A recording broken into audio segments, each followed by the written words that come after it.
Hello, healthy people. Welcome to another episode of Alter Your Health Live.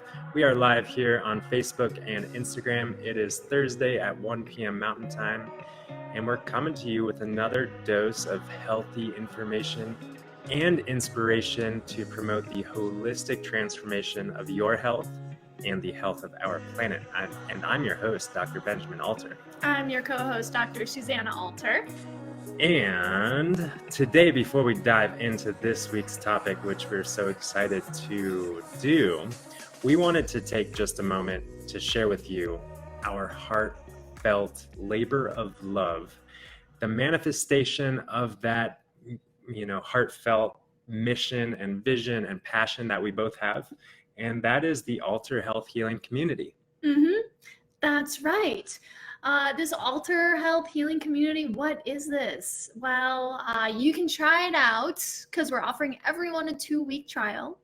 But really what it is a supportive space where we come together for weekly community meetings and we discuss whatever topics within the realm of holistic healing that are relevant to the participants who are present during the live meeting.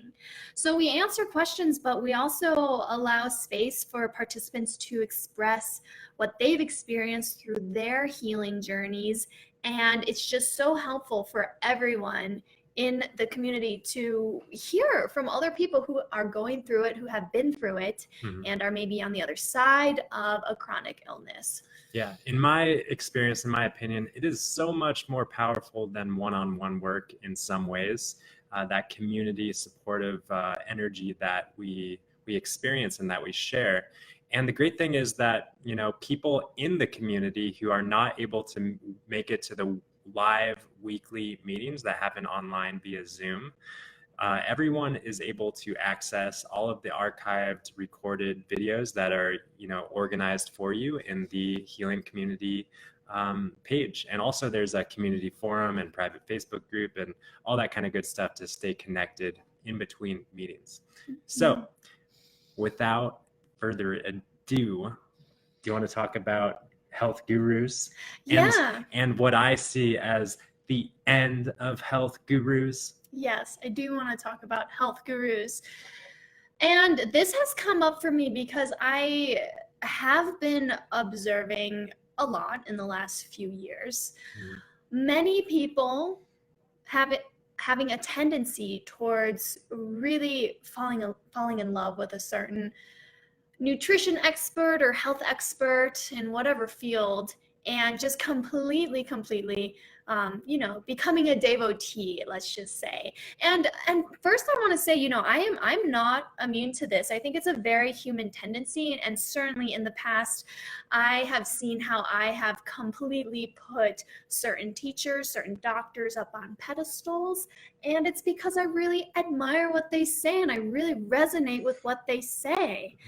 But I think what can happen with this kind of relationship to someone else is that when we take everything that comes out of their mouth as, the ultimate truth, the best thing, then we're automatically at the same time neglecting our own innate wisdom, our own truth. We're basically letting the expression and the truth of someone else override our own unique individual truth. Yeah, it's from my perspective, I am also not immune to this. I am also a human being.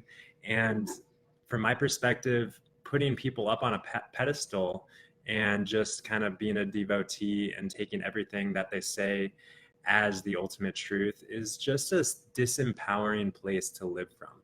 And I really love to live with an open mind and like a beginner's mindset, a mindset that invites myself to continue learning and growing and evolving in the way that I see the world and my understanding of health and how the body works, in my understanding of spirituality and consciousness. Everything I think is everywhere that I invest my energy is an opportunity to deepen and evolve.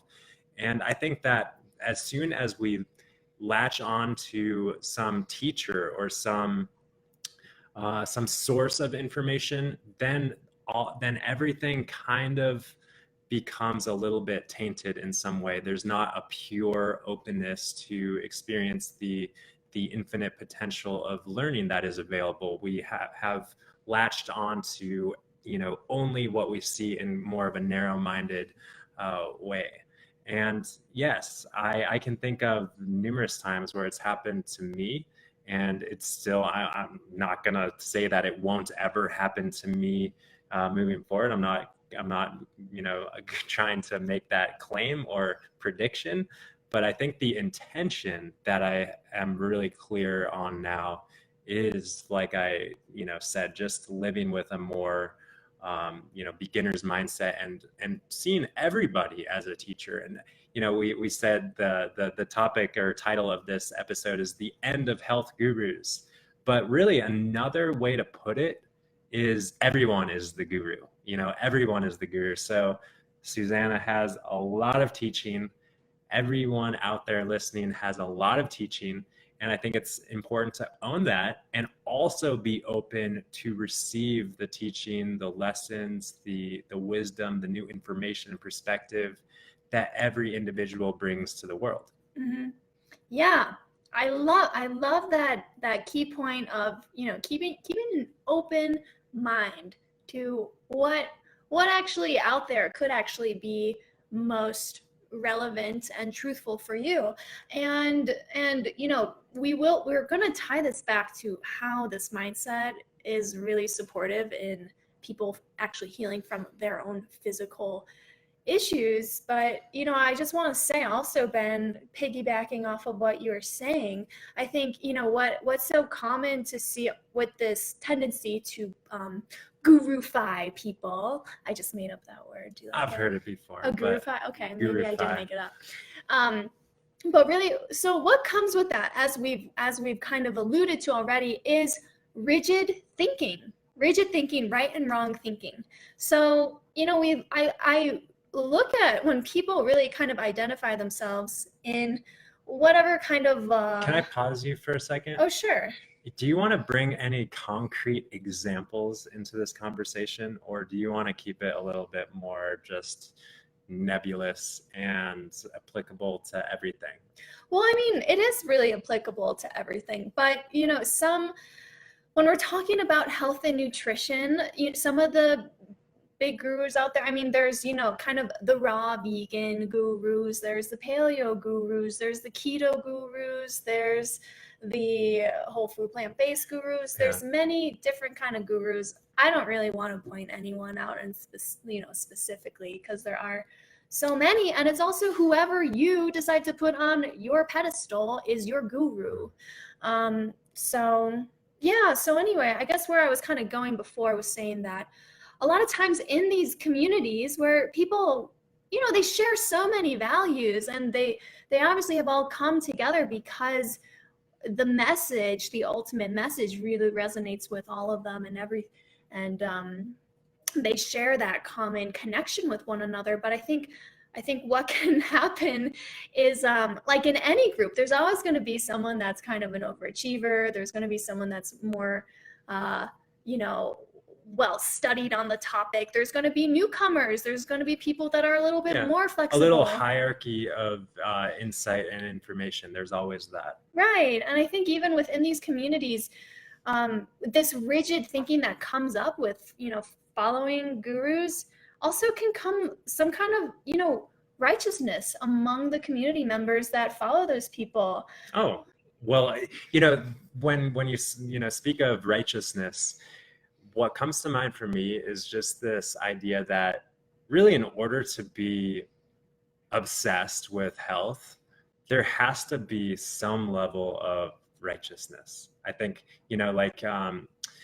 I guess what I'm trying to say is it doesn't really do us any good to really blow around in the wind and get swept up in a fad or, just kind of the flavor of the week with regard to what a superfood is or what a diet might be.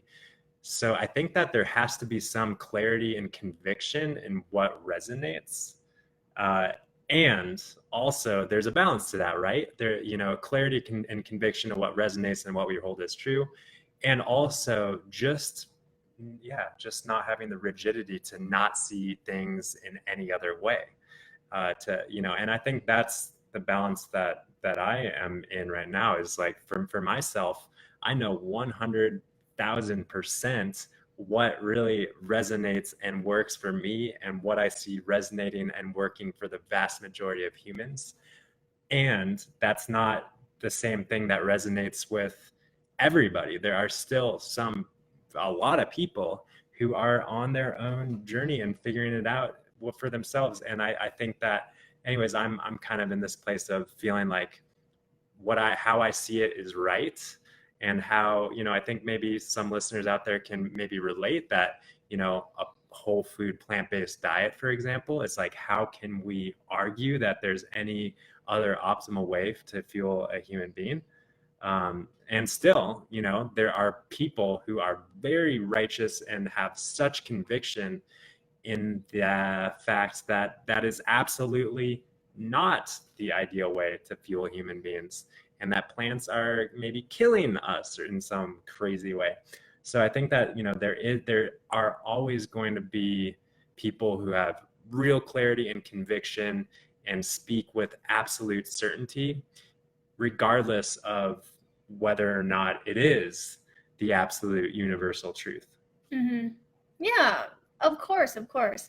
But I guess kind of maybe the point I wanted to put across can really be exemplified in one of my past stories that I'd love to share.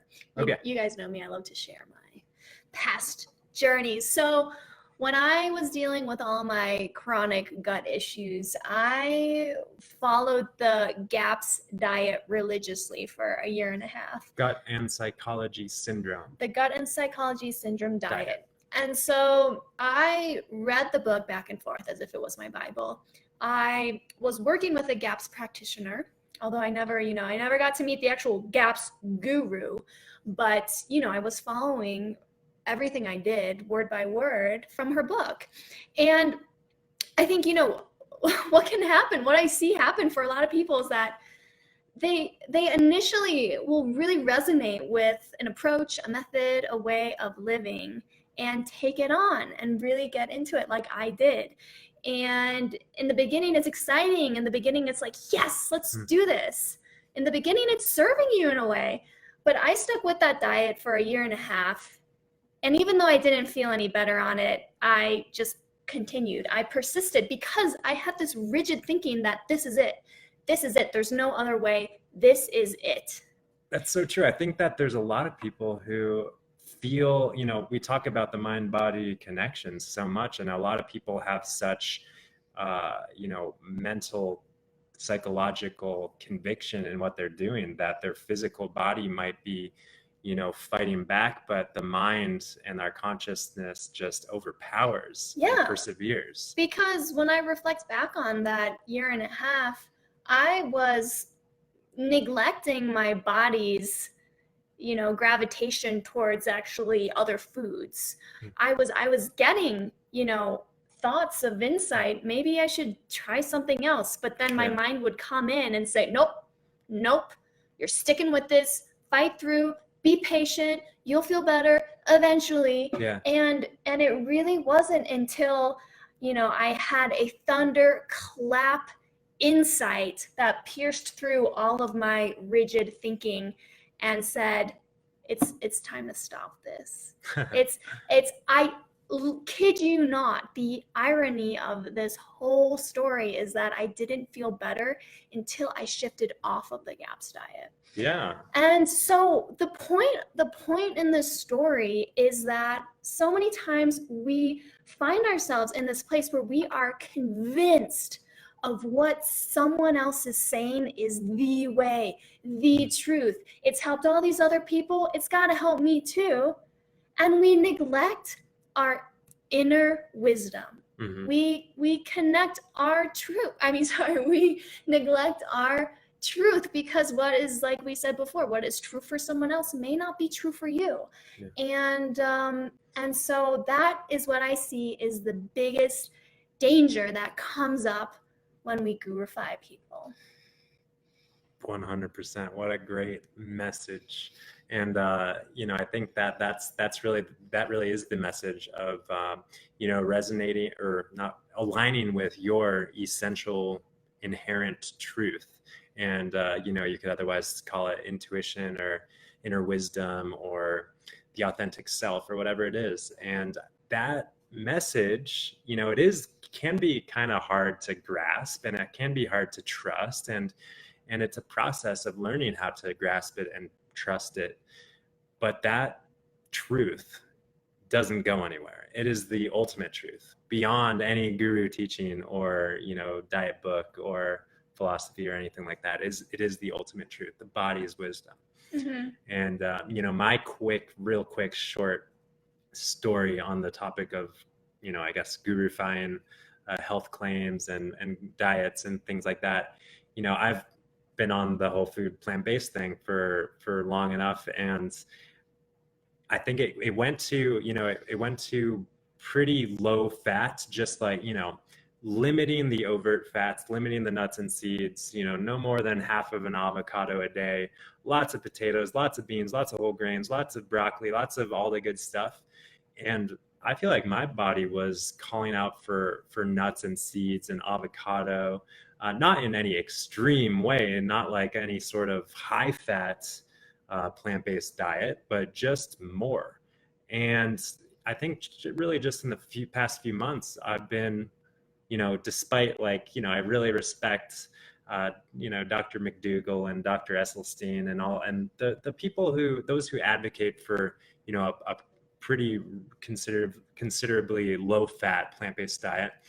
And I think that, maybe there's times in life that my body does prefer a lower fat plant-based diet, but I've been introducing more nuts and seeds and avocado. And yeah, I think, if I were to count the macros, I'm still 15% fat or so. It's still really low fat considered, relative to the standard American population.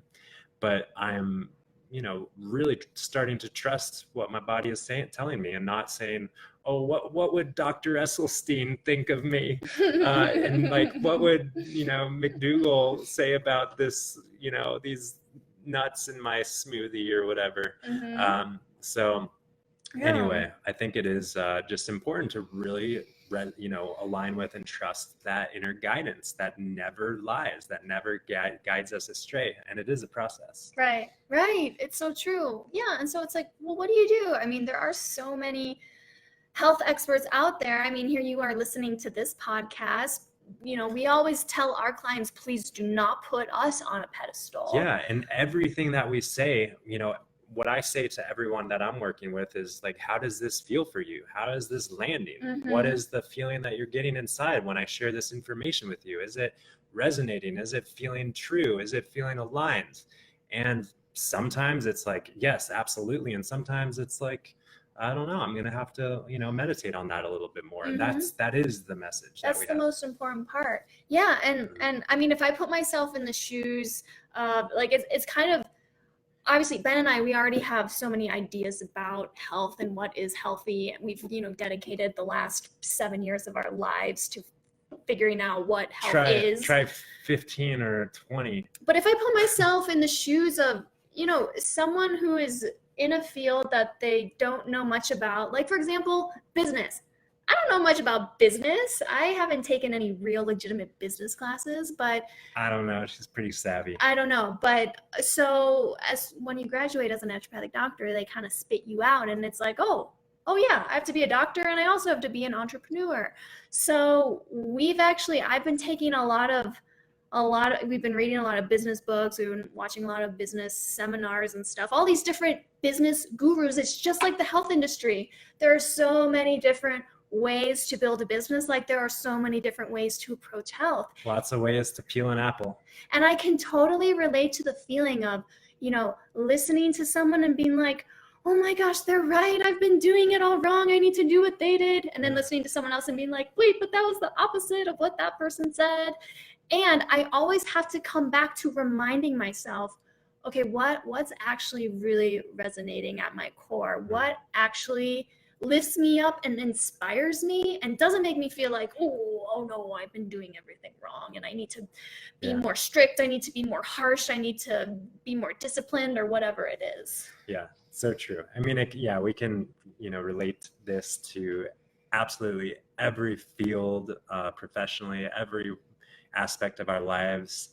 And I think that's why it's so powerful is, because it is so translatable to everything that how we live. Yeah. Moment to moment. And so how this directly affects you and your health, let's talk about that. Because I want to go back to this idea of the rigid thinking that comes up for people when they really, get in this gurufying kind of place. When we have those rigid thoughts about what is right and what is wrong, that clouds up our mind in a way that it's actually harder for us to be aware of the voice of wisdom that's ever present. Right. If we're thinking about what that person is saying, and that person is saying this and that must be right, and what am I doing, blah, blah, blah, thought, then all those thoughts are simply clouding up the pure, ever-present, essential source of wisdom and intuition that's always alive inside of us. Yeah, and there might be times when that voice of wisdom does bubble up, but then, like you were saying in the beginning, we push it back with our rigid thoughts, our habitual rigid thoughts. So that, just to wrap up what you were saying, that how does that relate to health or the experience of physical wellness? Well, I think that directly relates to how we make decisions about our own health. Well, absolutely. Yeah. And then, when we take a step further, the thoughts that come up around someone and what they're saying, and is this true, and why should be doing this, and this, and all that thought bubble, thought storm, really what it creates, whether the thoughts are good or bad or uncertain or stressful or angry or sad, the excessive thinking always kind of points us in the direction of physiologic stress. And that manifests in the body in all the ways that it does, with our blood pressure and our blood sugar and our muscular tension and our nerve impulses and digestive disturbance. So we need to be mindful of the manifestation of physical stress in the body. And I think that disempowering ourselves by listening to what someone else is saying rather than what our own intuition and divine guidance is saying really does set us up to be more vulnerable to physiologic stress. Yeah, and I also want to talk about how this ties into a feeling of connectedness versus isolation or loneliness, because we know now, actually, in science, it's measured that people who consider themselves lonely or relate to that lonely emotion tend to have more ill health when they're measuring the objective kind of health markers. And so Ben's like, where are you going with this? Yeah, where are you going with this? But let me show you. So because we're at 25 minutes. Okay. Yeah. So, but this is important enough to talk about, because when we get into that rigid thinking, and this is going back to the righteousness piece, when we are in a place where we are so certain of what is right and what is wrong, then that always leads to a disconnectedness from other human beings. And when that happens, I mean, this is important. This is important. Yeah. And Susanna's fumbling, but as she's fumbling, I'm picking it up. What I'm hearing you say is that, as we kind of put ourselves in some camp or some tribe around this way of thinking, and this is right and that's not, there's kind of like cult, tribes. Groupthink. Yeah. Essentially that does create and perpetuate disconnection and fractionization of our society and our cultures, and violence and war and loneliness. And loneliness. Yeah. Which, all of those things, if you think about really the health implications of all of that, it's immense. It is immense. And so when we open up to this understanding that everyone has their own truth, that, divine wisdom communicates to different people in different ways, then we can respect other people for the choices that they make in their health journey or their business journey or whatever it is. That's really the the hammering it in. There's is so just many. the message of just respecting everyone for their perspective, their experience, where they're coming from in any given moment, giving them the dignity of their experience and allowing them to think for themselves rather than think, with the thoughts that you have and the righteous perspective that you might have in a moment.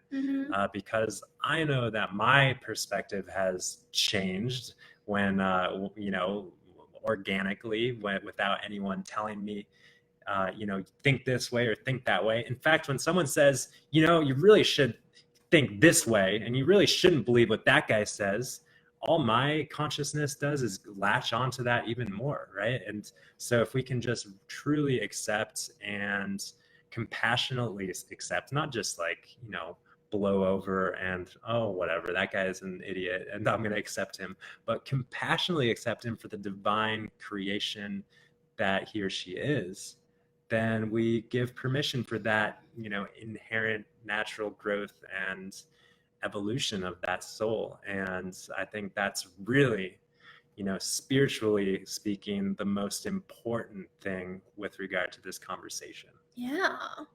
Yeah, and that with that evolution too, I know that you want me to stop talking because we're almost at 30 minutes, but with that evolution also comes the evolution of truth, that someone's truth in the moment right now might evolve into something else. Just like we said already a few times. Okay. So, I want to end this by saying that Susanna's going to get the last word today. that Ben and I are always talking a lot about a lot of different health topics. We certainly have our perspective from all of our experience studying this field.